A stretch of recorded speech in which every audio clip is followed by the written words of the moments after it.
Welcome to Forever Exiled. I'm Justin, aka Tags. I'm Tyler, Wrecker of Days. Episode 168 of Forever Exiled, the official Merry Christmas episode. I know, I get a day late for some. For some. A day late for some. But not for us. This comes out on Christmas Day. And we're all that matters. That's what on matters. This holiday where you think of everyone else. Right. When does Christmas happen for me? That's right. Anyway, Merry Christmas, everybody. Happy holidays. Whatever you're celebrating or not celebrating, hopefully you're having a safe and good time. You get to hang out with family a little bit and maybe with us too. So, thanks if you're listening. Big shout out to some new patrons this week, Garth and Philip, and a couple resubs to our Patreon. Thank you, everybody, for supporting us. We really appreciate it. Patreon gets you access to our After Dark, which is our podcast after the podcast. And it's lots of fun. Good stuff. Good things. All good things. All good things, especially around Christmas. Well, I guess especially 52 weeks of the year, but Justin gets especially excited around Christmas. I'll bet you tonight he's going to have, hey, Ty, check this out. And he's going to show me something that he's never had before in terms of his drinking. And then he's going to show me what it is. And he's going to be like, wow, this is really good. And then we're just going to have our podcast. Yeah, well, I will not be drinking that's my 30-second promo in the elevator. Yeah. Not a great sale. But yes, I do maybe I will try something new tonight. I'll tell you what it won't be. That peanut butter whiskey. Well, I mean, it was a gift. I mean, so you try it. Were you surprised? Not totally. I had to go pour a proper glass afterwards because I was like, I can't. I gave Christina a bit. She doesn't like scotch or whiskey. And I was like, you got to just try this because it just tastes like you're eating. It tastes like you're drinking scotch and chewing on a peanut butter cookie. It's just, I don't know. It wasn't a great combo, but maybe you could mix it with something and it would be good. But that's what she told me. People mix it. And I'm like, I've literally never, ever mixed a scotch. That's the weirdest thing in the world.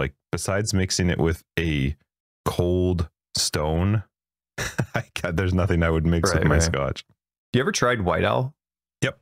You and I had it. I haven't had it in forever. I forget what it's made with, so I don't know if I can have it, but I like it. It's from Alberta. I think it's rum. You and I had it. That was the one night I had to drive you home. Oh, it was White Owl. Interesting.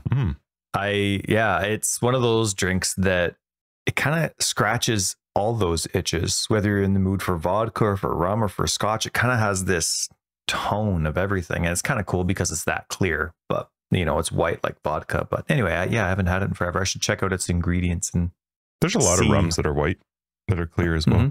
But yeah, I don't know. I have a lot of new liquor. So we have awful weather right now, so I made sure to stock up on everything I could think of. Oh, good. Yeah, I'm not turning my car on for the next at least 2 days. That's the goal. It's been a week, hey? This weather, how does wind not stop? Yeah, our wind has been a flurry, close to blizzard. Maybe even they do describe it as a low grade blizzard, but the wind it hurts your face. Now, that's not new in wintertime, but it's been 7 straight days of a constant gust where I think the trees are going to break and fall onto the roof. It's just been non-stop with cars blowing around. It's crazy. I think gust is the kindest way to describe it because it is way worse than a gust. It's just our temperature Celsius wise is 15 degrees lower because of the wind. We were minus 25 yesterday. It was gross. Poor. I mean, goodness me. I mean, it's so uncomfortable. For one, it's a very uncomfortable winter, but the poor dog who loves the snow would rather hold her pee for 24 hours than go outside. Oh, totally. She goes out in the balcony. We have an enclosed backyard and I let her out to go in the backyard. She's not even 3 little puppy steps. And she's like, nope. And she turns back around and asks to come back in. I force her to go downstairs. Sometimes it is a chore. That dog would much rather just get a bladder infection, hold it all day. That's too bad. My dog does not mind it, but she's part husky. So she's like, bye. I'll see you later. I saw you posted even in our pet channel in the Discord section. You were enjoying her company so much. No, my wife took that picture and I was trying to clear the driveway and she was like, rah, just running around like an idiot. Cool. Yeah. How was your week? Well, I mean, it was all weather related, right? I mean, we have stuff to do around town and I don't know what it is, but people the weather's brutal. absolutely brutal. It's taken us, like 2 hours to do a 15-minute drive because, I mean, kudos to everybody in our city. They're driving responsibly. Like there's, oh my God, no. I've seen one fool. Everyone else is going really slow, respectful, waving people in, trying to keep the traffic going. But the lineups are absurd. And some of it's single file where it's normally 2 lanes because of how the snow drifts work. And man, so it's like, you're like, I have to pick up a book called The Expanse. I'm getting the first Expanse book. If anybody spoils it for me, I will rip your throat out without even blinking. I might even smile. Spoilers are not allowed, especially during the holidays, so don't. The Expanse, book 1. Thank you, Raymond. And I also need to pick up, I lost the school photos from my grandparents who are supposed to be visiting this for the holidays, which maybe they won't be able to now because all the highways will be closed. But so I had to reorder some school photos. And I'm like, I'm not going until January. Like the weather's just so crazy. So anyway, but the kids did have, like we're doing grocery shopping, we're doing this, we're trying to get stuff done, and it's just crazy. But it's like everybody else is doing the same thing, almost ignoring the fact, like I did, that the weather was really bad. So man, traffic has been brutal. But the kids had their newspaper route. Did you still do it? And we have to. Wow. It's newspaper, man. And it's the newspaper before Boxing Day, which is legit. People pay big money for their Boxing Day sales and advertisements. So yeah, we had to do it. But I felt like the kids have been sick for 2 weeks. One of them sick for 2 weeks. One of them sick for a week. So I'm like, I really don't want to put them out in like this crazy windy -20-degree weather outside.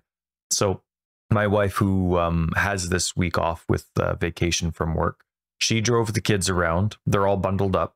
And I made the kids do 1 paper per street. I think we have like 5 or 6 streets that we do. And I made them like get out and do a street at the beginning, but I wasn't going to like get them sick for the sake of their paper route again. And so I'm like, okay, I'm going to do the paper route, which is horrible for me concussion wise, like balance wise, every step with the snow and I was out. I was just destroyed yesterday, and I'll be out of commission today as well. So my apologies for all the stuttering I'll end up doing throughout the show that you'll have to edit out. But I told Erin, my wife, that she I wanted the kids to see me. Like they're not just getting like a break. I'm not doing their paper route for them per se. Like they have to sit in the car, and that's where we had the papers in the trunk as well, so they wouldn't blow away because the wind was nuts. And like I'm going to deliver the papers. They'll have to deliver a few on the houses that are actually safe and that actually shoveled. Most people don't shovel their sidewalks, which is brutal. But anyway, but I'm like, make sure the kids can see me. Like they're not allowed to bring toys in the car. They're not allowed to bring books. They got to like zone out and stare. And then they could just see how much work it is. I don't know. Did my best to help them appreciate how much work someone else was doing for them, despite the fact that I hope every time you got out of the car, they were all laughing at you. No, well, I told them to come out. They probably only delivered maybe 10 papers each out of the 70 houses. But, I wanted them to, I was not going to let them get sick just before the holiday. People are putting in a lot of effort this year in our family for Christmas and trying to make it out and putting together dinners. I guess it's like still that post-COVID excitement of actually getting family gatherings together. We haven't had very many since restrictions lifted. I think last Christmas restrictions were lifted for us. Yeah, they were. But still, I mean, it still feels new. So I definitely, even Oliver's friends are like, no visiting before Christmas. We're going to get all the kids together after Christmas. We want to make sure nobody's snotty for when the elderly are coming over. So it was good. I mean, it was just inside comfortable. We need new windows. So we feel like there's a breeze coming through our house. That's like us too. Yeah. And because of the flood that we had last year, those new windows aren't coming anytime soon, but at least we're staying warm. Like it's 18 to 19 degrees our furnace can keep up with. So it's not bad. It's not bad. How about you? How was your week? It was good. It was trying to work through this craziness of weather. And then I was a taxi most of the week because Christina didn't want to drive in it. Our roads were not great. Like, even where they were plowed, it was like 1.5 of 2 lanes plowed, which causes a problem because then you have people who are either uncomfortable driving in the snow or people who are dicks driving in the snow.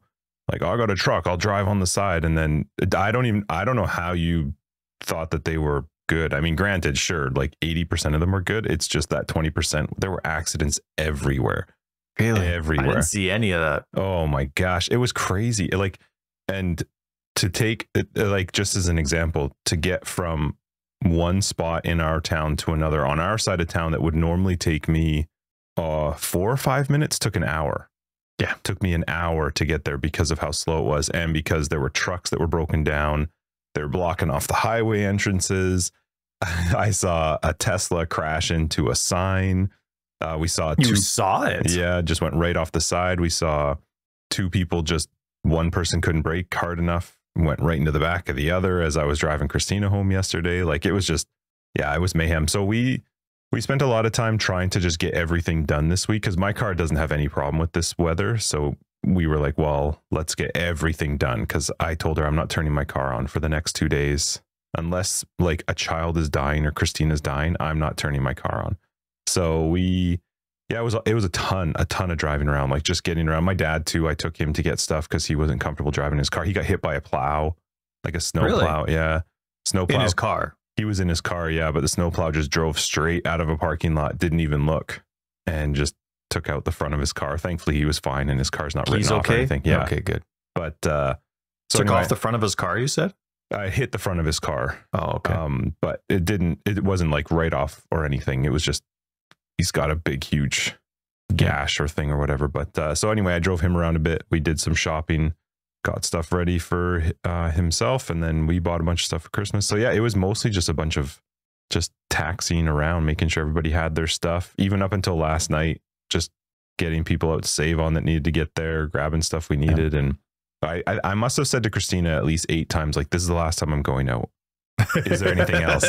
And somehow there was always something else that we needed. So I think our city did a great job with the plows, though. Like, we know we share plows and like everywhere is getting snowy, but the major routes were cleared off quite quickly. And then it kept snowing and kept getting windy, and that all gets blowed over. So it doesn't seem like it, but I think they did a really good job. I disagree. I think they did fine. The thing is, I went out the first day that it came, and the major routes were not, they weren't done. We were the plows. Like, it was just like caked on snow. And then eventually the plows came out, but I don't know the whole situation, how it works at a city. I thought this was actually one of our worst winters for their plow job. But we've had years before where it's like, holy crap, this is amazing. It's so good. So I don't know how it all works, but in the end, it doesn't matter for me because my car does fine. But it's such a bad timing when it's right at Christmas, because everybody knew that worse weather was coming today.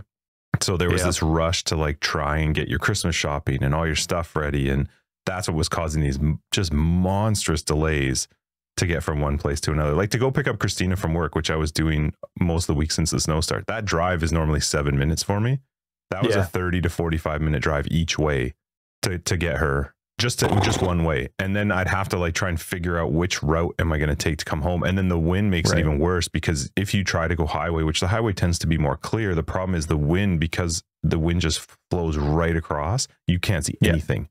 You literally can't see anything. So, and even if you try and use the GPS like Google to figure it out, it's not taking into account hills with snow or anything like that. Like, you're just on your own.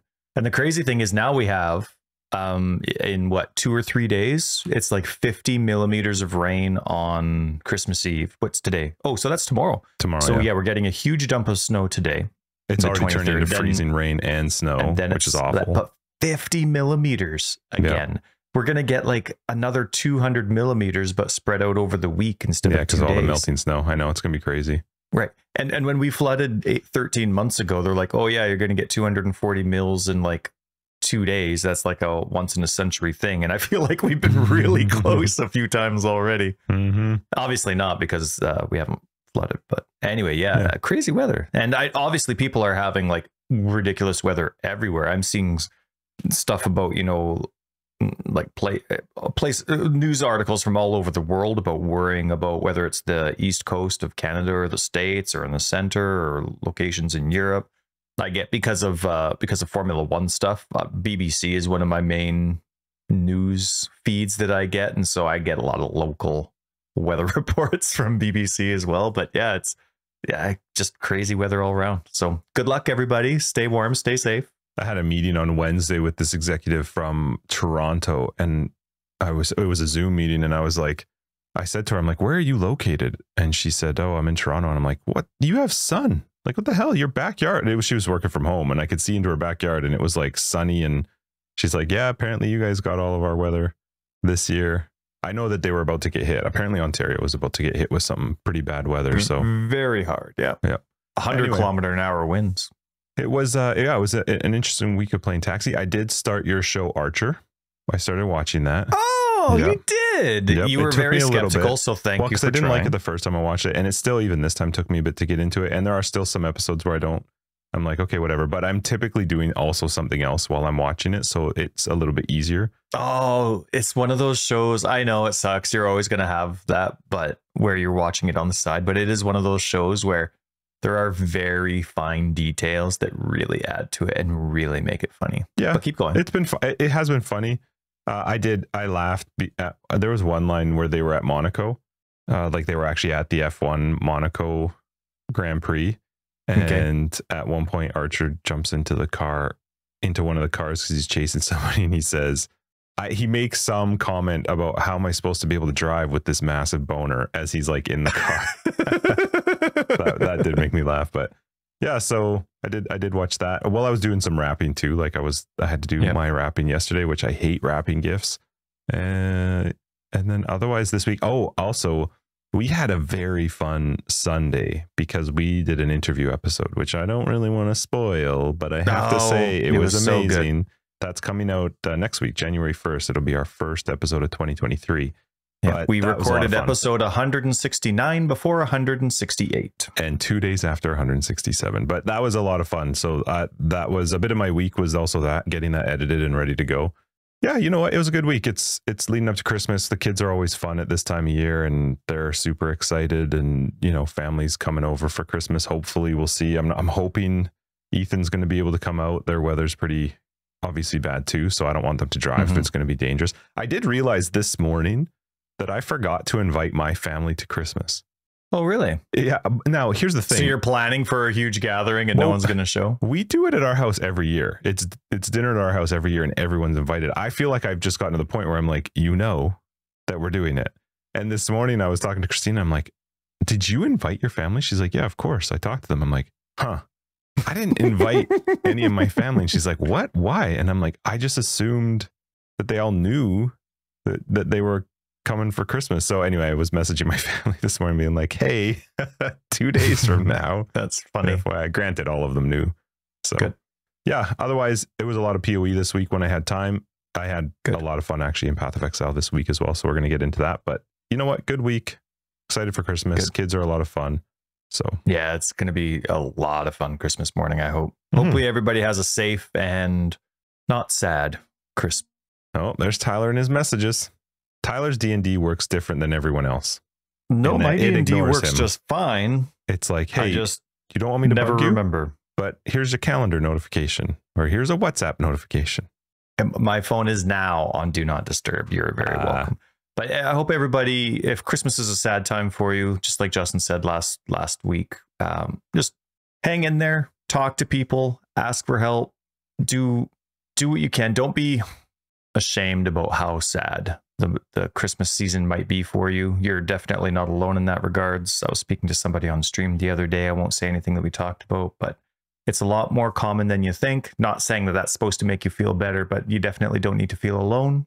And there's a lot of people, whether they are going through that or not, that are willing to be there for you. And you might be surprised. You might be surprised if you don't keep it all to yourself. You might be surprised how many people out there are willing to be there for you.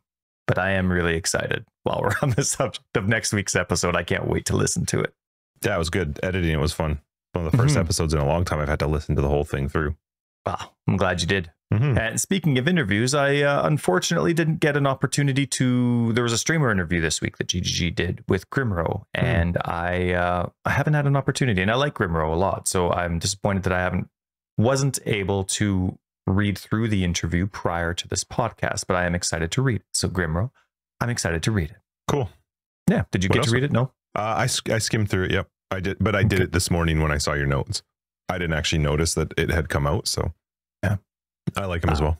I love the seasonal transactions, microtransactions that GGG puts out. Obviously, the Halloween ones are fantastic. The seasonal winter ones. Oh, there's the creepy snowman. Yeah, the creepy snowman decoration. is just fantastic. And the stag, or what's it, the reindeer, I think they have, is as a pet. So cool. So cool. I'm tempted for those every single year. Won't be getting them this year, but man, I should just, it's, I have that all water tile base that I bought. Mm-hmm. And then of course for the guild, when I'm on PC, the guild one is that celestial background. And then we just have a massive lawn right in the middle. I did the same thing for my console one, but it's the water background with grass on top. I should just get a snowman for both. Just put them just random right there. Yep. Just here's a creepy. I wonder how much it is. I should check that out. But anyway, really enjoyed that. Okay. So tis the season, and this is a very generous one, but all armor sets are on sale this weekend, Just. Oh, that's cool. All of them. But that's a lot. That's huge. So anyway, I got to take a look through. I haven't been very good at keeping my wish list up to date, so got to go through and double check things. But speaking of those things, have you... Okay. We have to talk about it. Yeah, the core support packs, Justin. Mm-hmm. I don't think I've seen... So this is crazy because the last couple leagues with Arch Nemesis and those changes, it was very divided. Some fans really liked it. Some fans didn't like it. But there hasn't been something unanimous in a long time in regards to the game. Or unanimously positive, I guess I should say. And of course, unanimous is kind of an all or nothing. But I mean, for the most part, the majority of the community being in love with it. I remember one of the first times I hear that was in Path of Exile 2's announcements when, Path of Exile 2 is coming out, or when they announced that there's one click to turn on all your linked auras or something like that, and the whole crowd's, it's fantastic news. With this league, there's been just a resounding chorus of how much people like gameplay. Granted, we have a smaller pocket of the community, our foreverexiled community. I mean, it's a large community, but small in comparison to the whole Path of Exile community. But just everywhere I'm going, people are loving 320's gameplay. Now you come out with these support packs, and I scrolled down through Reddit, I scrolled down through Twitter, I scrolled down through all these things, and everybody's just amazed with these new core support packs. They blew me out of the water, man. It's the best you saw the video I've seen ever. Yeah. I think ever. I think it's the one that, this is one of the best sets. The people who are coming up with this stuff for them are amazing. It's incredible what they're putting together. This is one of the best supporter packs I've seen. What's some of the stuff that interests you? Like I obviously there's a few literally all of it. Really, even the first few with the the first interactions. The first few are fine. There's some of them. I mean, I still sometimes look at some and go like, oh, the screen clutter. It's gonna be so hard. But I don't actually care. I will say this for armor. It's really cool that they're switching now to much more interactive armor, like where your MTX actually has some sort of effect in the game. The struggle for me with armor, though, is I have a lot of MTX, and so it's really difficult. I really want just a randomize button because I don't. It's not like, the thing is, when you're scrolling through them, they're not really great representations of how it's going to look. Like when you're scrolling through your list of MTX, it's not a great representation of how it's actually going to look when you put it on.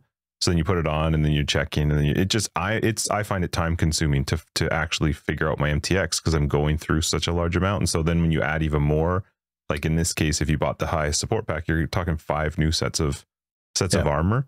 But I do like that they're now more interactive and things are actually affecting the armor. I mean, I don't even know where to start. I think they're all amazing. I love that they're coming with portals on each one. And their portals are not boring. There's not just like some simple port. None of them are just a simple portal that just opens up. Right. They're all cool. Like even something like they thought of an MTX for when you're in your invulnerability period when you enter a location. Like how neat is that? Yeah.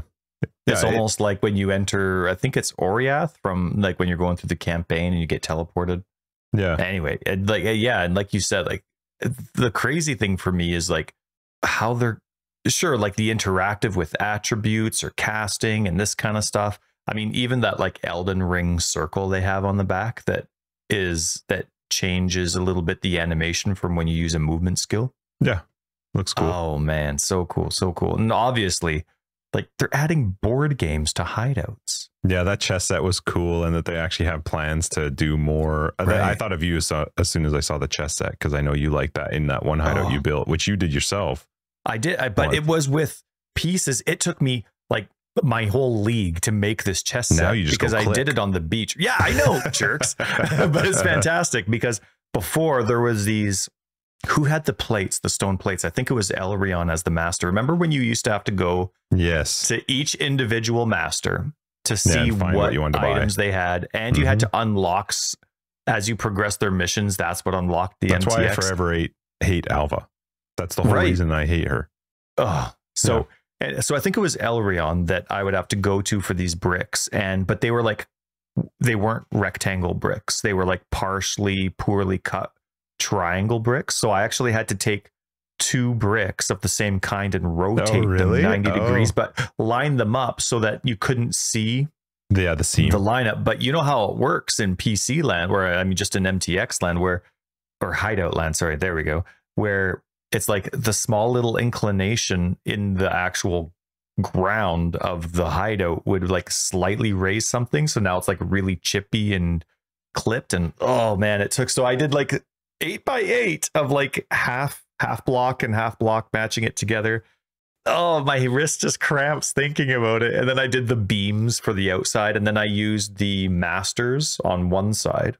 And then fortunately they came out with and then it would just be like the grass statues before, but then I had but then when they came out with the new masters, then I was able to use the images of the old masters with the new masters for one set. And then it was just the overgrown statues on the other side. So this one excites me. I mean, there's no chance I'm going to buy it. No chance. It's like, it's their second highest, that people can. Yeah, but it's $280 American, which was 240.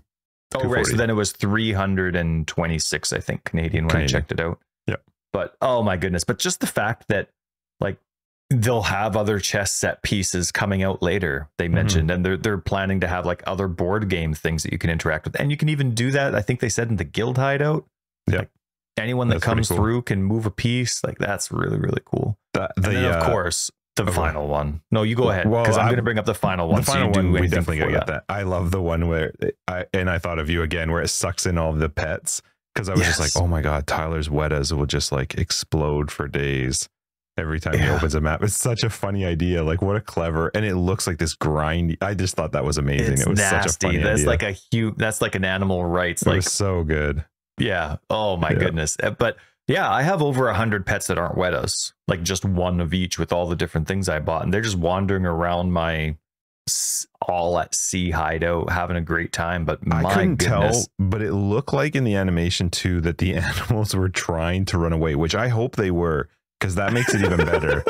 Because it looks like they're trying to run away from it as they're being pulled in. Because I wouldn't want just like a static pet just standing there being sucked in, but the idea of like one of my tigers trying to run away while being pulled in makes it even better. But how cool is it that they came up with an interaction for that? And then I'm glad they emphasized that it doesn't, like, you don't have to, the pet ends up going back. You don't have to reset, because they still have a poor pet system for how to add pets. There's no like add all pets or anything like that. So it's yeah, so that one was hilarious. I didn't actually check to see how much that one was. I think that was in the third highest tier. That was the third highest, 160. Oh yeah, that's a lot. But so still, then Voidborn, so cool. Voidborn is their highest tier, the 480, and it's so weird that this is one of the first supporter packs sets where I actually don't care about the physical items. Like, I have the shirts, I have one of 2 of those jackets, and well, I don't wear them, but I don't, that's not the stuff that excited me, which that's typically been the thing that I'm like, ooh, that's really cool. I like that shirt, or I like that whatever. The physical stuff this time, I'm kind of like, oh, okay, it's cool that you get some extra stuff, but the actual stuff that's coming with the MTX is the thing that really excited me. That Voidborn one is nuts. It's nuts. That is one of the coolest hideouts I've ever seen in the history of PoE. I wouldn't make a change at all. It's absolutely perfect. It's amazing. It's so cool. What a cool idea to see your whole atlas. And that's got to be a bit of work on their end, because that atlas passive tree changes every league. So that means it's going to have to update every league, which in the FAQ, they emphasize that, yes, that atlas passive tree will update every league. But you're not going to be stuck. I didn't read the FAQ. That would be, that'd be an awful thing if it's stuck with the other one. But the idea that it fills as you sorry, it's the atlas, not the atlas pass free, but as you complete the atlas, it it update. Oh my gosh, I was just you can zoom in and out. I wonder if when you put a memory onto it, does that show in your thing, right? You know, the like cool, green lines and stuff. I wonder if that shows too. Okay, imagine if they add back the shaper elder influence. Oh my god, if it was animated and moving. Right. Oh my goodness. Swing! Yeah, that would be amazing. It's just such a cool idea. I would have never thought of anything like that, but that's so awesome. And then I mean the other stuff's cool that comes with it too. The whole like floating thing is cool. The only thing I don't like with so overshadowed by such an epic hideout, which you get all the other cool stuff that already is blowing us away. Like there's so much stuff that's what always makes it hard though, because then you're like, well, what one do I pick? But the floating thing, I thought that was really cool. It looks awesome. I just don't like that it's tied directly to that piece of armor. So if you actually want to use a different set, you're not going to float anymore. Like you have to be wearing it. But it's not a character effect, right? Which I get it. You know, you got to try and, well, no, I don't. Does this stuff, oh no, this stuff doesn't go core. Like it doesn't become part of the pool. When the core supporter packs go away, those items don't come into the shop later, right? No. I don't think they do. Damn it. Yeah, it's so tough. I would love to get that Voidborn one, but that is a tough thing to justify because in Canadian, that's like $550, $560. That's a really tough sell. There are, yes. Oh yeah. Well, that is a lot of money. You're buying an Xbox for that price, but which I know you would love. But no, the chess board itself is not specific to the pack. Like they said that these chest pieces. So I'm just giving you like an example. Said that so not everything is 100% would come exclusive. Later, right? So but not everything is going to be. I highly doubt that. I hope something like it does for individual purchase because that's something for me where, let's say I was going to spend $60 on video games in 1 year. I'd blow the load on an amazing hideout that I would use all the time. But now for me, like I'm very picky. I am guild hideout only on PC. And I don't know if I would touch that hideout for a guild hideout because the Atlas passive tree doesn't update. Well, what happens in the guild version of it? It just turns off. It's just blank. So I wouldn't spend the money on it for a guild hideout, but I would have it personally for myself in Xbox land. Ew. So, you still have it on PC in your hideout in PC? I don't use my personal hideout in PC. Oh. I only use the guild hideout.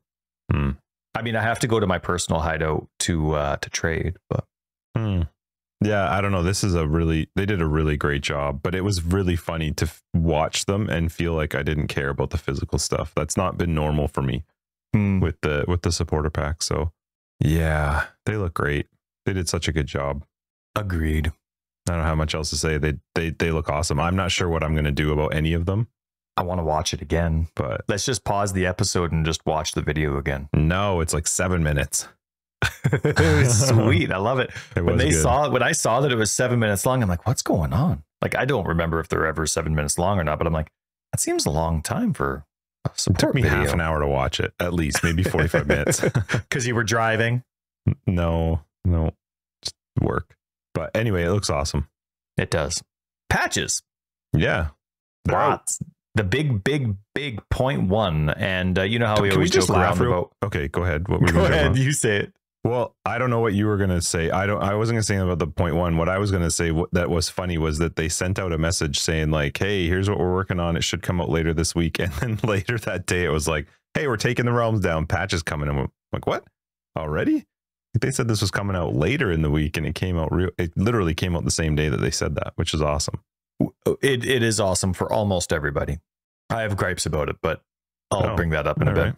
Well, I was just we always joke around about like, okay, this is the A patch, B patch, E, F. Oh, now it's the 0.1 or now it's the 0.2. But like this was a huge patch. I know why this was the 0.1. Girth. It was huge. Yep. Absolutely massive. And a lot of really cool things. I'm not doing the league mechanic anymore, but they made some really nice visual changes to Resolve. And they obviously, the biggest news probably of the patch is for melee players or close quarter combat players, how they changed Resolve's hit penalties. Yeah, substantially from what I hear, especially from yourself. Affliction had some nice improvements as well, some more visual indicators for how it worked. Obviously, they fixed a whole bunch of bugs and stacking issues to try and get around these things. Huck brings his equipment and maps now, which is awesome. Did you ever find out if Huck gives his XP in maps? I don't know if he does. And the equipment thing I thought was kind of weird that people cared so much about it, because most of his equipment bonuses are heist dependent. So the only thing I could think of is that they do get, you can roll some items that like where they grant a level 7 aura or something. So that was the only thing I could think of that somebody would want for them to get in maps. But most of the stuff that rolls on a heist person's gear is heist dependent. And it's very specific in the wording. Yeah, that while in heist or in a heist or job or blah blah blah. So they also, because I've been into Metamorph this league, significant XP increase for Metamorph kills, which is awesome and needed, because they have that new notable where it says it gives you like 1,000 times XP or something. It was still almost not noticeable. And then for one of the mods, you know that one mod that says it cycles resists on enemies? They've changed it to be cycling damage reduction, which makes sense because I'm doing a physical damage build. And when I was fighting some of these, I'm like, sometimes I'm not doing damage. And I'm like, okay, I get it. There's no such thing technically as physical resist, but that's what I think's happening here. So anyway, huge amount of fixes. Those were the little things that stood out to me. But I mean, there was an insane amount of fixes, the huge patch. What stood out to you? To be honest, it wasn't anything in particular. Like there were a ton of fixes, which is great. A lot of them I didn't know too much about. I do like that they changed the resolve. So I re-rolled, which I'll talk about when we get into our weeks in PoE, but I did change my build up because even with the change, RF just wasn't feeling fun in even Sanctum. With the resolve change? You know what? It's not even so much like how much resolve I was losing, because yeah, it got better. It seemed to be fine, but there are some mechanics in Sanctum that just don't lend well to trying to be like with RF. If I'm not standing right beside you, you're not taking damage. And my alternative is to just throw fire traps, which is fine. But fire traps still require you to run over top of that fire trap and take the damage from the damage that's either from the fire trap or that's on the ground. There's some mechanics as you get further into the Sanctum, like on floor 3 and 4, where first off, the ability to be on top of an enemy is, I would say, nearly impossible. There's, the ones where the skull does the fire beam. There's one, I think it's on floor 4. The version of that on floor 4 is, imagine an upside down L shape. Okay. So that's the shape of the floor that you can run on. And then at the corner point, on the inside corner point, place the skull, and that skull has access to spin the whole L. And there's no wall to hide behind at all. Okay. So that thing is constantly following you back and forth however you move, and enemies are spawning at different points in this upside down L shape. The ability to stand on top of a mob it's not even there, because the beam, the way that it cuts across that room is just very difficult. And then the 3rd floor boss, super hard to just fight directly on top of her because of the beams that are happening and the things that are happening. So I did feel like I was able to get further into it, but I wasn't having fun doing it, and I wanted to have fun doing it. And RF was amazing for like mapping was crazy. I could do any content. I didn't have to do anything special, but I wanted to play something that was like more focused on trying to do faster damage and very specific to Sanctum, so that I could play, because I want to actually experience Sanctum. I mean, they're coming out with new stuff with Sanctum as we're progressing through the league, so I want to try to find ways to experience some of that new stuff. And I do really like the idea of the Sanctum. So yeah, I thought that change was fine.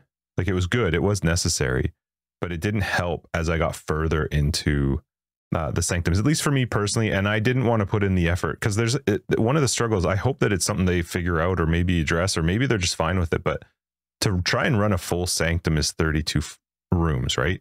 Okay. So that's 32 maps to try and run a full Sanctum. You can save the rooms, which is great. So you can run into a map, go into the Sanctum, just hit the button to save it, and then you can save up 8. So you can technically run 9 at a time on the 9th map. I still feel like that's a really long time though to fully experience a longer Sanctum. As your character's progressing and getting stronger, to have to run through 32 maps to collect the 32 rooms, that's a lot. So I don't know. I feel like as you're doing like some of these higher tier, like 14, 15 tier maps, you should be getting maybe more than one room to do per map, so that you can try and progress into the Sanctum without feeling like you've had to do so many maps. And it's tough too, because if you're a type of character who wants to play delve or who wants to play heist or some of these things that take you outside of the map, your sanctum just sits there. It doesn't progress at all. You can't get any new rooms by doing anything but mapping, which I understand that's the primary focus on the game, but it's I just feel like it takes a while to actually trying to progress into sanctum. So what I've been doing is I just save up 8 rooms, and then when I get to the 9th one, I run the 9. But also sometimes I don't actually feel like it. Maybe I'm having a good time in maps. Maybe my maps are rolling fine. But then I feel like I'm committed now because I've got 8 saved, and if I don't do this one, then I'm throwing away one of the rooms, and it takes a little bit longer. So yeah, I don't know. The patch itself was great. I love that they're so on top of this. You have to remember too, this came out 5 days before Christmas, so like they're working their butts off. Yep. Really close to Christmas time, which I do appreciate. And I mean, I would imagine this has turned out to be a fantastic league for them financially, because they've had such an incredible league launch. They've had an incredible 3.2. The gameplay is fantastic. 3.20, sorry, is fantastic. And then you throw out these amazing core supporter packs. And I'm hoping that it's been a good year, end of year for them, because I think they've kind of done everything right leading up to this league. So yeah, I can't think of anything specific though that like stood out to me. I did like that one change. That was the most important one I was excited for. And I do wish that they also were a little bit clear on how to unlock the rest of the relic slots. Like you can kind of mouse over it and it says like what you have to do, but there's nothing specific that lets me know what type of room and on what floor I need to do to unlock that. I know I think I saw a post on Reddit. I need to find it. Somebody did a thing that showed like arrows pointing to like how to unlock this. Oh, spot. Interesting. Because you need them as you progress and get more relics. You need those slots, because otherwise you're just really limited in how many you can do. But yeah, I've had a few sanctified relics drop. Well, one, which is fun. That's like one where it actually affects your character, but it was a minion one. So I was like, damn it. But yeah. I so far I'm still loving the league. I'm loving the gameplay. I think 320 is super good. I love mapping. It's just such a good experience. Yeah, it really is. Really is. There was a little bit of a gripe that I had this week before I get into my week of PoE. There was a little bit of a gripe that I had. So they launch. Let me ask you this. Okay. What do you feel about post-launch additions? Post-launch bonds, post-launch uniques. What do you think about content being added after launch? Like now we're talking, how long's the league been out? A week or 2 weeks? 2 weeks. 2 weeks. 2 weeks. And they're just adding some stuff now. What do you think about that? So for me, I'm fine with it because I'm not a go hard crazy player, do all the end game stuff. I could see for somebody who maybe has gone crazy, then you feel like maybe you've lost out, because like you book the first week off for work or something. Yeah, but I'm actually fine with that. I don't have. It's different if they're adding something that is, I don't know, like core, or I don't really know what the particular instance would have to be where I would have a problem with it. Because for me, if all I've really seen them add is these new unique items for Sanctum, and these are unique relics that are used specifically for Sanctum, and they're in most cases they're a one-off where you use it once and then it's gone, whether you finish the run or not. You lose that relic, it's no longer active anymore. I don't know that I necessarily have a problem with that, because the alternative is either, if the argument is, well, you shouldn't be adding stuff after the fact, then it's either, well, do they rush stuff and potentially put something out that doesn't work, or do they just not put out stuff that they wanted to put out with it, just for the fact that because it wasn't ready? Right. And I feel like, and again, I think the subset of the person playing the game that goes so hard in the first 2 weeks, that would look at it and feel jaded to the fact like, well, I already finished a Sanctum and that wasn't available when I did it, and now you've added it. Well, the whole point of the game is to keep replaying it. And in fact, Sanctum is literally, like, at its core, something you're supposed to keep replaying. I feel like the amount of people that could be angered by that is such a tiny subset of them, especially because Sanctum is meant to continuously be played. It's not meant to run through it once and now you've completed it. It's a roguelike. You're just constantly running through one of them. So in that sense, I don't really have a problem with it. I can't think of the last time. Heist, they sort of did it with, like, they did it lots. All their bosses came out after the fact. Yeah, it's different. Maybe it's different too. with bosses. Maybe it's different with like actual end game content, like where you're fighting bosses. But again, what's the alternative? Put out something that's not finished that maybe is bugged and it's going to be bad, or just not put it out at all, and then people just don't get the content. I see it from a different perspective. Like, I totally agree. You never want to have rushed content. You don't want to have it glitchy. I prefer the stability over instability for anything. I always want quality over quantity. But to me, it's something, especially when you're doing constant releases every 3 months, it's something that needs to be planned. And you let people know ahead of time, because people do book time off. And there are people that want to experience the entirety of it, but then they're going to move on to another game because maybe they burn out too. And you don't want them to be like, oh yeah, but you didn't get to experience this or this or this because it was added 2 weeks later. I think if you are going to do this on occasion, it needs to be planned. Not something like, shoot, we really wanted all of this to be ready for launch, but now it's not going to work.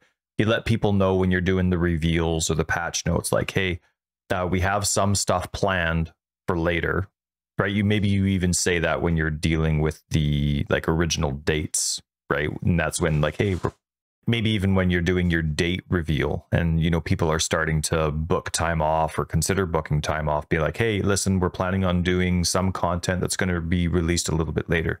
Because I don't really think it's fair to the community, because you do want to consider everybody. That's why you have a launch where you're trying to get everything done at the same time. That's the whole point of it, right? So I think that from GGG's perspective, if it's, I'm fine with post-launch editions if it's planned and communicated ahead of time. Otherwise, I don't think it's fair. Do you? Because I don't actually know, and I'm not going to reference back. But did they not? Was there ever any mention from them like, hey, we do have more plans for additional uniques or additional relics that will be released through the league? Like, I'm not saying that I know of. No. Okay, because I mean, I agree with you. If they knew that there were relics specifically that were going to come out later, it would have been nice for them to say there are a few relics that aren't ready. They did that with Heist. I feel like they told us up front with Heist that bosses would be released. No. Yeah, I remember there being a huge uproar because all of a sudden it's coming out. And then once the first one, I remember them saying some of the bosses weren't ready and wouldn't be released with launch. I could have sworn that might have been the case. That they said that, which I get people being upset about it. I just feel like with what I've seen so far with regards to Sanctum, nothing's come out that should bother someone enough that they feel like they missed out, because again, the like Sanctum, the whole like vision and idea behind a roguelike is that you don't finish it. There's no end. You're just constantly re-looping through playing a roguelike.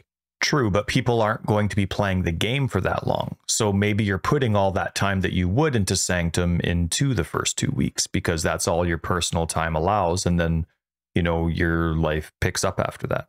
And so now they will not get to experience that. Because wait, I don't feel like you've missed out by these ones. It's different when there's an actual boss fight. These aren't like changing. It's not like you missed out on a particular type of content. You just missed out on a harder challenge to the Sanctum, which in it's relatively realistic to assume that not the majority of your player base was going to be crushing the Sanctum in the end. So if they needed to figure these things out, I do agree that they should let people know. But I don't think it's a big enough issue that somebody should be upset, because if they come out with it later and maybe you had burned out or you had already crushed the Sanctum, all these things do is make the Sanctum very, very much more difficult. Well, so now it's added a challenge. Not entirely, because there's also filter information. And to me, adding filter information think about this. Imagine Neversink goes on vacation for a week, and then they're adding filter information. But we're talking content, not like filter stuff. None of Lydia's, what are they called? Incantations, whatever they are. They added like a whack load of them.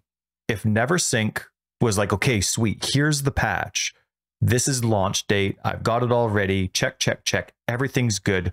Okay, I can go on vacation for 2 weeks during Christmas. And then a week later, GG's like, hey, here's a patch. And we're adding a whole bunch of new stuff to the filter. Every single person using his filter does not see that in his filter until he gets back from his Christmas vacation. I'm going to ask you a question that's going to make you angry. Go ahead. I'm going to ask you a question that's going to make you angry, but there's some validity to it. Is that GGG's problem? Yeah. Well, it's not though, because if they're building their game around their own what their filter shows, and their items would show if you were using their filter. I'm not saying you should, but is it, I know I'm being a bit devil's advocate and at a high level of dickness, but if they're introducing something that would show, I mean, first off, I think relating whether content should come out or not to filters would be crazy. But if that was the concern, if you weren't using a third-party tool, which I think even they kind of suggest people should, you would see the item. So you know, wouldn't like see the item because well, you would if you were using theirs. You would if you were using theirs. That's what I'm saying. Right. If you were using GGG's filter, how would you know? Too. Like that's not something that they announced. Which part? Well, here's the thing. They know the state of the game. They know which filters people are using. It's common courtesy, right? It's whether it's it's them thinking of the fans. Now here's what I'm talking about having a predetermined, okay, listen, we're trying to get everything into the game, but there's a chance some of it is going to be staggered throughout the next couple of weeks. They come out with an announcement like that. Fine. But they didn't tell us as filter creators that this Lydia's incantation, what's it called? I'm going to bring it up. Relics. They're just new relics. Hang on. I'm going to find it. There's 7 unique relics that drop from the final form of the Sanctum boss. No, there's include some new obtainable items in the Forbidden Sanctum. Today we're providing you Alicia's invocation. Right. There's items. Like 20 or 30 different invocations. 41. Okay.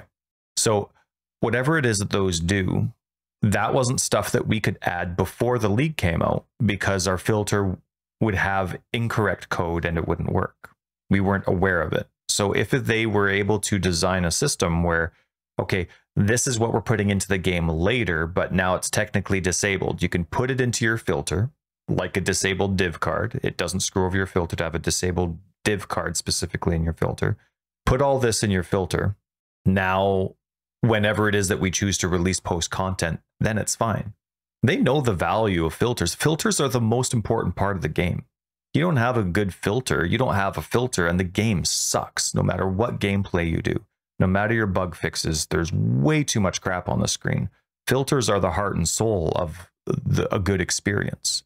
So I'm just saying, from GGG's perspective, if they're going to add changes, especially ones that involve filter changes post-launch, I mean, the filter's the heart and soul of the entire experience. It's the medium of communication between what they want you to enjoy and your enjoyment. So anyway, my point is that if they would let us add that pre-launch, then it's not a big deal. But for example, they had a post that said, due to some limitations with how processing goes or applications go for console changes, the PC patch is out, the Xbox patch will be out shortly. Unfortunately, the Sony patch isn't going to be able to be out until New Year's. Well, that lasted a day. I'm checking the notes coming into today's podcast just to be sure, and I have, you know, Xbox, PlayStation, and Xbox patch notes, kind of stuff that I check. Sony got the patch notes. So here's a filter creator. They've had the patch notes for a day already, and I wasn't planning on checking for another week and a half. They don't even tweet out like, hey, just a heads up, filter information is now available for this, or you should, filter creators need to put, like, people using Sony filters, let's say never syncs, like, oh, okay, sweet. They're not adding Sony stuff for another week. I have a week off. Okay, let's get out of town for a bit. And then they add it the next day. Like, that's great, like you said, for users. The sooner the patch comes out, the better. But when it comes to filter land, that screws people over. Yeah, I get where you're coming from. That isn't something that really crosses my mind. So I do understand if you're adding something that is going to all of a sudden not show up in a filter because it's a brand new type of thing, that's definitely a bit of a problem. I don't know the solution to it though, because again, I would rather them still wait and put something out that's going to be in a good condition than to rush something. And I would rather them not just hold back and not release it at all because it would be coming out into a league. So I'm not sure if there's a perfect solution to it. I don't disagree with that, but they didn't even tweet anything out. Like, hey, just FYI, Sony, your patch came out early. Then filter creator could be like, holy crap, and then, you know, do something about it. But I think, to me, if it was more planned and they had whatever it is that they wanted to release later just as disabled, then the filters could be done, one and done at the beginning of the league when any filter creators planning for anyway. It's always post launch on that day when they have the opportunity. I can see why they don't do that though. Filters.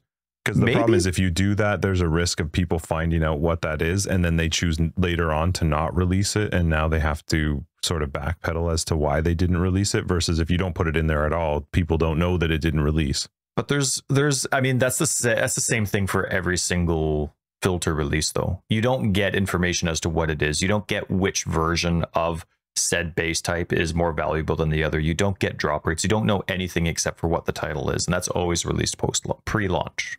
That's always released pre-launch. So anyway, so I had a little bit of a tiff with them. I was really disappointed with that because I really hope people using Sony filters aren't getting screwed.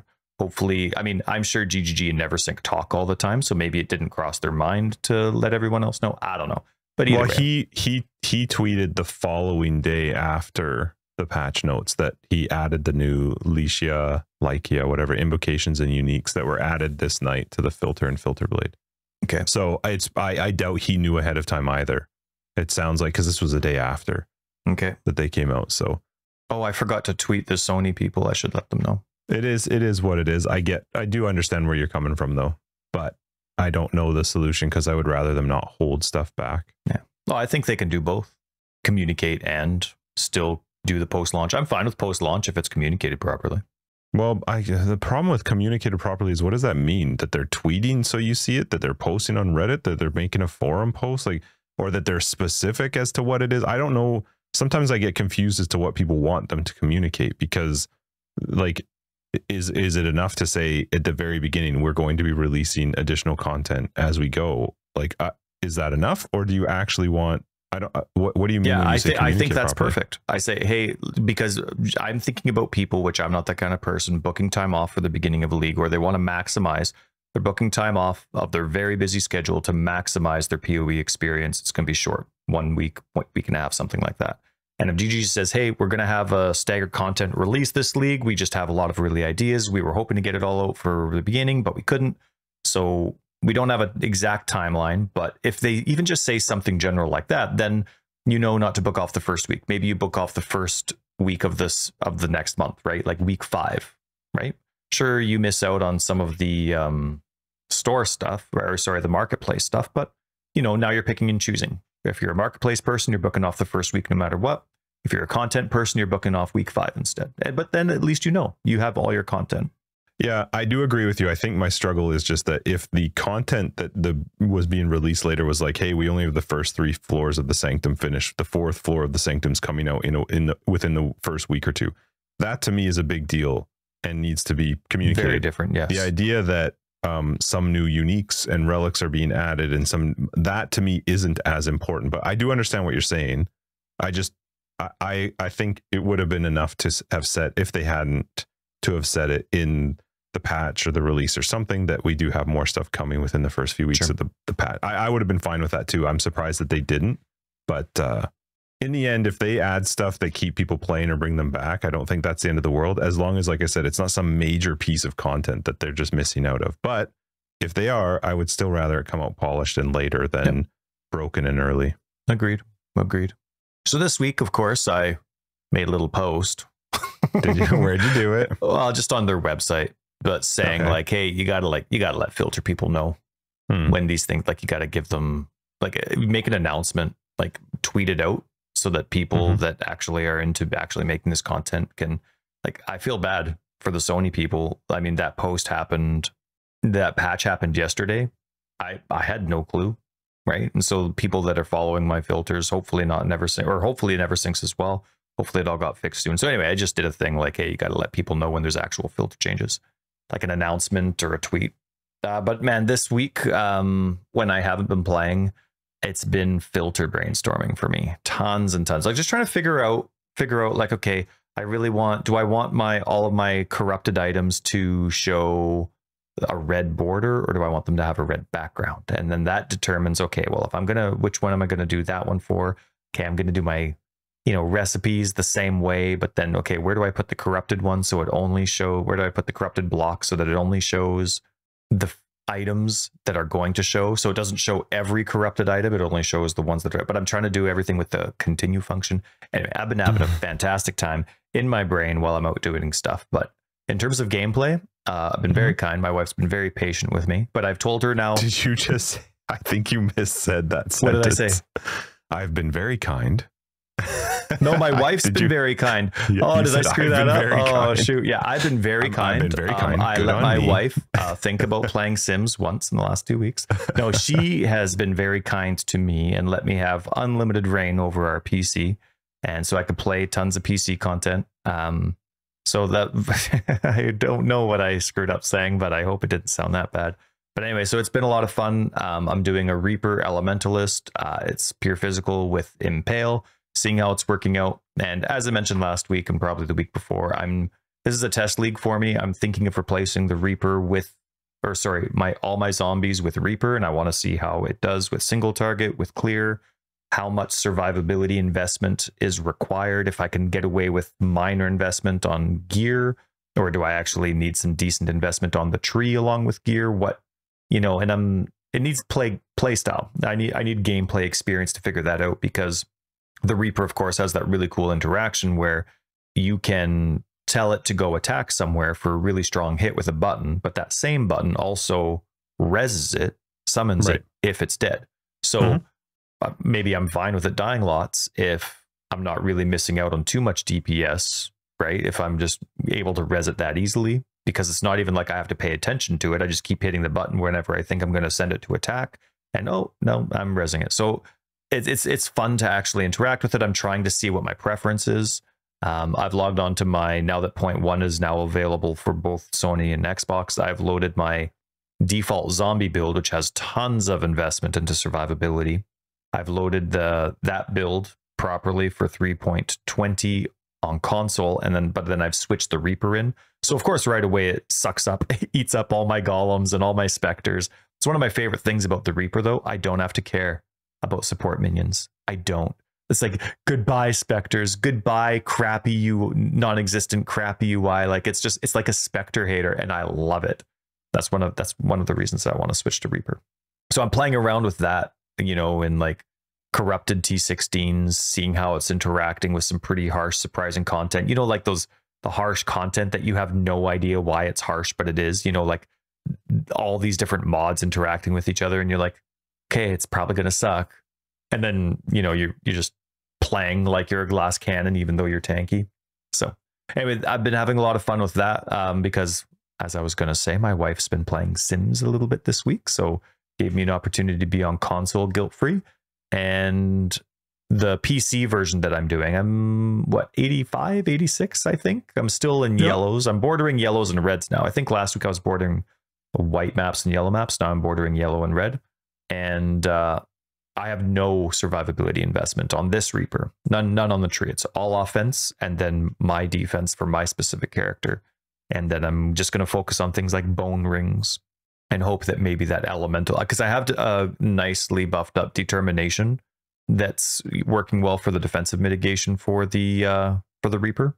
So I want to see if maybe having some capped elemental resist is enough, because I don't have any life investment into it.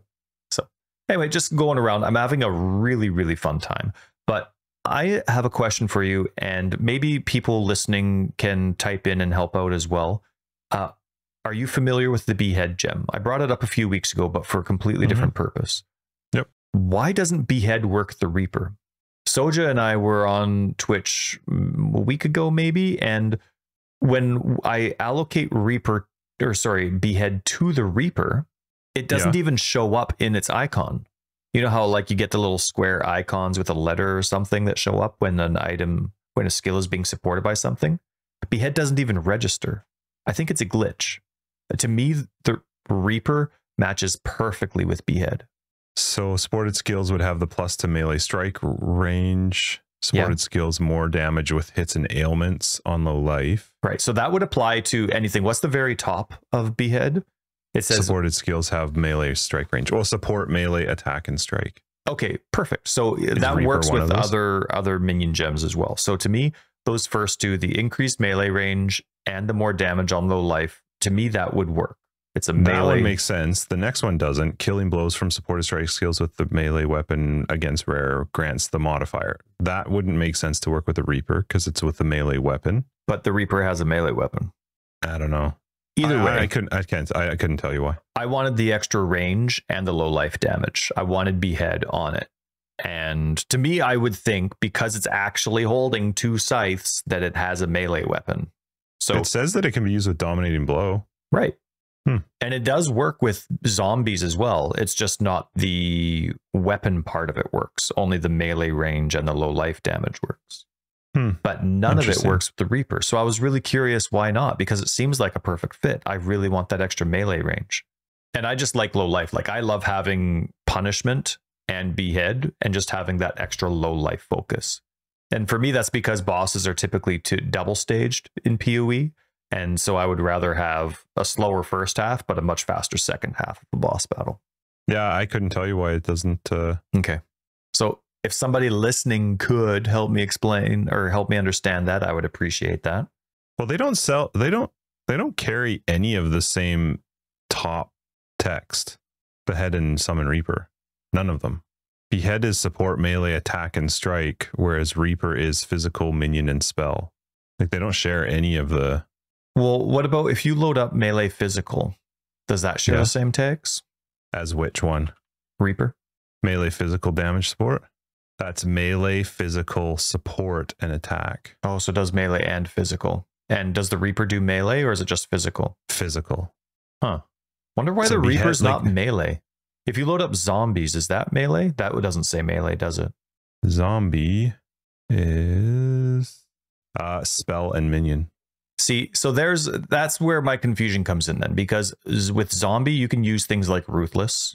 You can use melee physical, and it's because their specific attacks are physical and melee. You can It doesn't make sense because dominating blow has the melee but zombie doesn't. You can even use increased area of effect with zombies, and it impacts their slam. Right? These are all like hidden tags that don't exist. So it's I guess maybe it's that experience with zombies and then other minion skills. Like I don't think SRS has a melee tag. Maybe it does. Yeah, I don't know. But that's kind of like when now I'm looking at Reaper and I'm like, okay, well, obviously I can I'm using my visuals, not just the tags, because that's what I use for zombies too. And it's like, okay, here the Reaper's obviously doing AoE. It's melee. So yeah, I don't know. I don't have an answer for you. All right. Thanks. So like I said, I loaded my Xbox characters this week. And so I got to redo the tree. I did a map and it gave me all the perks again of all the completed maps that I've done all the way up to T16. So I only had 4 T16s that I hadn't done that I needed to do the bonuses of. And I did another map, right? There's 4 maps that I need to alch and corrupt to do and to get the bonuses again. And I do the first one and I'm like, oh, okay, it's rough. I hate corrupting maps, but whatever, it's rough. Let's keep going. And then I'm like, oh, shoot, I forgot to add all my Atlas content. I totally forgot. And so stupid me, I update my Atlas, which was completely blank, my Atlas passive tree, and then go to do the other 3 corrupted maps, which I definitely should have updated my Atlas passive tree after the corrupted maps because I'm fully invested into Torment. And that is difficult. Well, for me, because I love the increased quantity. It is such a nice reward when it works, but I'm also invested highly into, I think it's called Ambush, which is the Rogue Exiles. And so many of the bosses have 2 Rogue Exiles as bodyguards. Bodyguard Rogue Exiles do more damage, but they have 150% more life. And then there's the Rogue Exile node that says all Rogue Exiles are possessed or they have a tormented spirit in them. So now you have 2 completely buffed up Rogue Exiles with Torment, which is also completely buffed up, guarding a boss that's in a corrupted map. And so anyway, a lot of deaths last night, but I ended up getting all the capping off. I'm at 115 out of 115 now, which is nice. But oh my goodness, that was really questioning my Torment choice. I don't know why. I absolutely love it, but man, it is a tough one. There's just sometimes you can't see anything, all of a sudden dead, and you're like at 80 resists all across the board, 90% physical damage mitigation. You're like, I didn't even see it. I didn't see it. So, but I do like Torment. I like that idea. For me, I'm always thinking, even though it's not one of my primary builds, I do have Dominating Blow in one of my builds, and you don't want rares for dominating. Like you don't get a nice benefit unless you already have your huge army. with rares, I like the unique enemies. So the unique ones are the ones that make it easy for me to spawn my army. So I really like the Rogue Exiles. But that tormented fiasco, I'm like, man, part of me wants to just enjoy the experience right now, but the rest of me is like, nope, that's my threshold. I'm going to make it so that completely invested in torment is easy peasy for all my characters. And I kind of like that. So I don't know. I don't know what I'm going to do, but that would kind of like change my whole league to being like, okay, how can I improve this defensively? Okay, how am I going to get that much slower? And I'm already a slow player. But now a question for you. I came across corrupted bosses. So instead of it showing anything regarding the boss, when I'm fighting bosses, they were corrupted. Is that because I was corrupting the maps? Because I've never noticed that before, but has that always been the case? Or is that new? Anytime you're running a corrupted map, the boss itself is corrupted. And that's every time? That's always been? Wow. That's why they drop like the midnight and noons and stuff like that. That's why they have chances to drop those shards. I never noticed that. That is insane. So what changes with the boss with corruption? Like what's... No idea. That I have no idea. Because there's so many different things that corrupting... So like I get corrupting items. I get corrupting gems. I'm not sure that it does anything special besides the fact that they have changed loot. Like their table is a little bit different with regards to that they can drop corrupted items. But otherwise, I don't know if it actually has an effect on the boss. Well, it definitely hides their mods. So when I don't have every boss memorized, it was a fun experience. It was like some discouraging experience, but it was a lot of fun. But that is the case, eh? Because I corrupted the map. All right. I'm also, and so this is the nice thing about having both standard fun and league fun is I'm going through the league and I'm like setting up my atlas, right? And I'm like, oh, this is going to be exciting. I can't wait to see what this is like when it's fully invested in. But now with console, I'm like, all right, let's see what it is. These characters are already set up. I got all the atlas points. Let's get it in.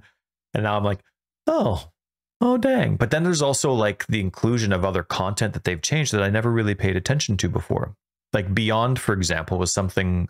It is Beyond, right? There's so many bees.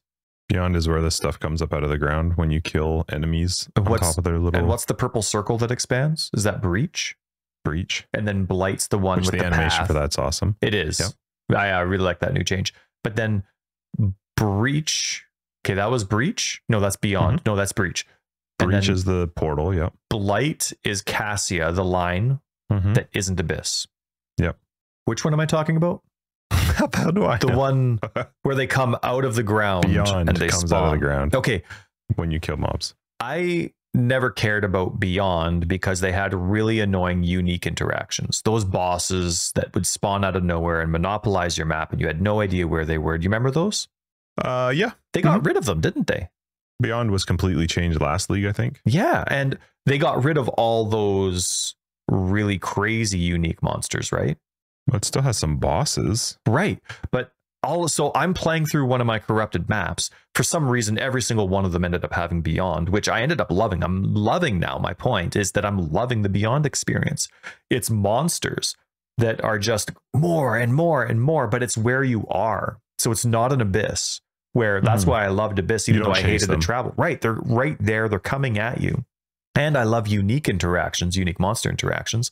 And so now the Breach is gone. Everything's dead. And then all of a sudden I see this boss. I've never seen this boss before. It's like Betis or Beirut. I forget. I had to Google it. And it was like one of the 3 or 4 bosses that shows up. I'm like, giant crabbish looking thing. Oh, and it smacked the crap out of me once. But then I kind of figured out its tells and was looking around. It was a really fun experience to partially get destroyed, but then partially really start to understand the boss experience. Beyond, now that they got rid of those annoying unique monsters, like you said, from a league or 2 ago, such a fun experience. Now, I'm not invested in it at all. So I was playing the base vanilla version, even though I ended up rolling it on every map that I corrupted. But oh my goodness, Justin, it was so fun. It makes me want to get rid of some of my other experience and just get more. I was looking at the If you invest into Beyond, it gets very difficult. Does it? Yep. Because there's that XP bonus there. I think it's 30% increased XP. Oh, but that's nice. Yeah, you just have to be careful because it does get difficult as you build it up on the Atlas. What about Blight? How much more difficult does that get when you invest into it? Because I don't know what's changed, but I'm now successful with Blights. doing the exact same thing. I'm only cold towers. That's it. Cold, cold, cold. Most of them are just the beams. Every now and then I do the like trappy circle thing, but that's all I'm doing. And even my like test build with the Reaper, with it, which is, you know, defense first, damage secondary, I'm being successful. Again, not invested in it, but before they always used to seem to split into 4 directions. I'll be like, okay, no, bye. Have a good time by yourself. But so many of them are spawning with 1, maybe 2 lines. And I don't know what it is. Are the towers stronger? I haven't done blights this league. I know that Josh has done them a ton, like a ton. He focused on blight, but he was telling me, I didn't really understand what he was talking about because I didn't listen that well, but he was saying that there's some video that he watched of if you put certain anoints on your rings, then you can run the blight maps where it's much more tower defensy, where if you build this specific sets at junctions, you can stop them from being able to get in. I didn't really... Oh, yeah. It sounded cool, but he was flying through blighted maps doing that. I didn't touch blight, so I can't tell you if it's different, because besides the very first one Cassia shows up at, I don't think I ever did another one after that. Gotcha. It was blocked very quickly. Oh, really? Blight for RF is awful. RF blight is like, you may as well just give up. If there's 2 directions, you're screwed. And unless they all go down one path, you're done. Yeah, yeah. I with my RF character, I like it, but I have kind of a one that everybody always scoffs at because I use Incinerate. And so with Righteous Fire, I also use Leech along with Life Regen. And so the Incinerate is a fantastic skill for... It's not the problem of like doing enough damage or whatever. It's the problem of doing damage in 2 locations fast enough. RF, no, it doesn't do anything fast. It's like, I understand. You'll die, but it's going to be painful and slow. I hear you. So anyway, I also am having a fantastic time. I'm sorry for the Xbox, Xbox and Sony people that follow my filters. Hopefully I got the changes out on time. I'll be tweeting after this episode. On Friday, though, only a day late. Oh, hopefully only 2. Oh, my goodness. It'll be fine. Whatever. Anyway, thanks, everyone. I had a fantastic week as a filter creator, but I'm having a fantastic time as a gamer. I agree with everybody. I can't remember the last time I've had there's like so few WTF moments. It's good. It is fantastic. It's nice when it's like that. Sweet.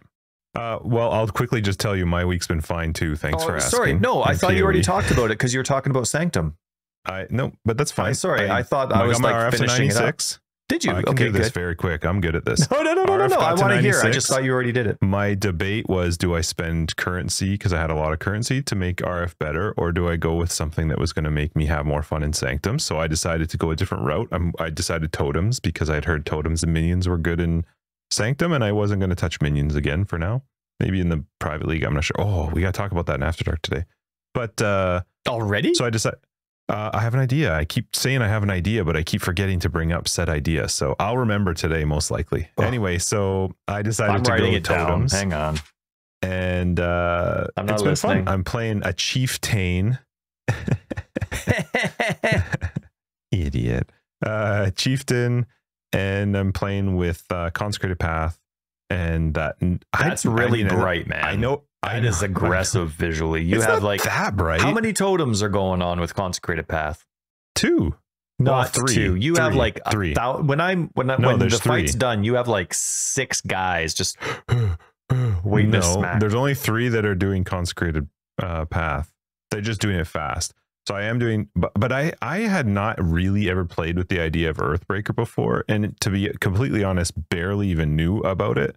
And when I was looking into ideas for what I could do for a totem, I was like, wait a minute, you can make an attack skill on a totem that is not only buffed by totem things on the tree, but it's also buffed by your attack, speed, and crit and stuff on your character as well. That, I don't know, it just seemed crazy to me. Seems broken. So yeah, I don't think it's overly broken, but it's definitely very strong. But so anyway, I made a chieftain. I'm playing, I think I'm at 85 or 86 right now. The sanctums have been a lot of fun. I'm working on my first, well, I've been to the 4th floor before with the RF guy, but this guy is starting his first 4th floor with quite a bit more than I had before.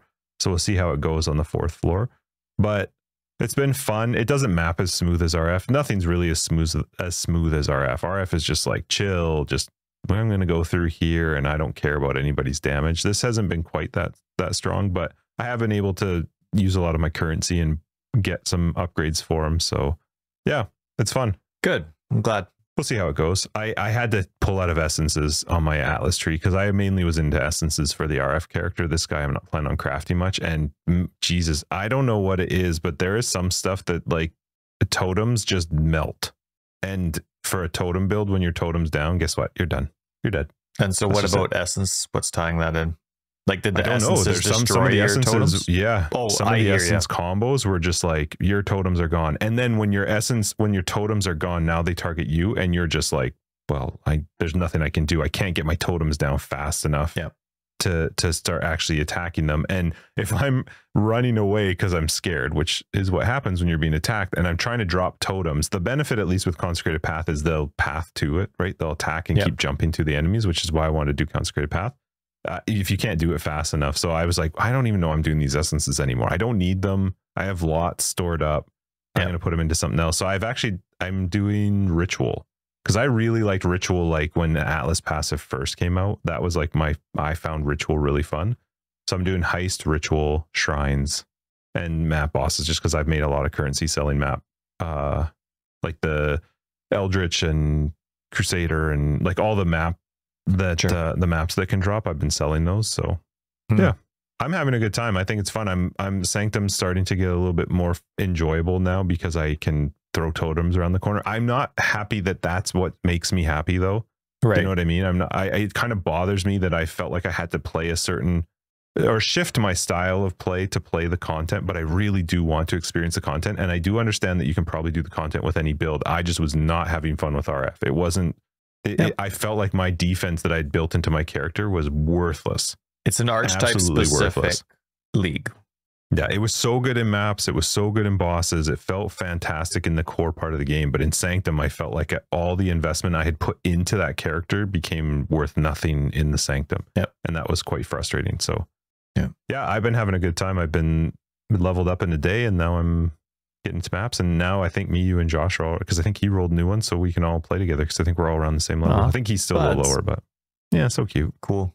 I too invested fully into Essence because I wanted as many Essence of Fears as possible, because I'm 90% of the time always revolving around something minion related, so it'd be nice to have an endless supply of them. But I too, to me, they're like arch nemesis.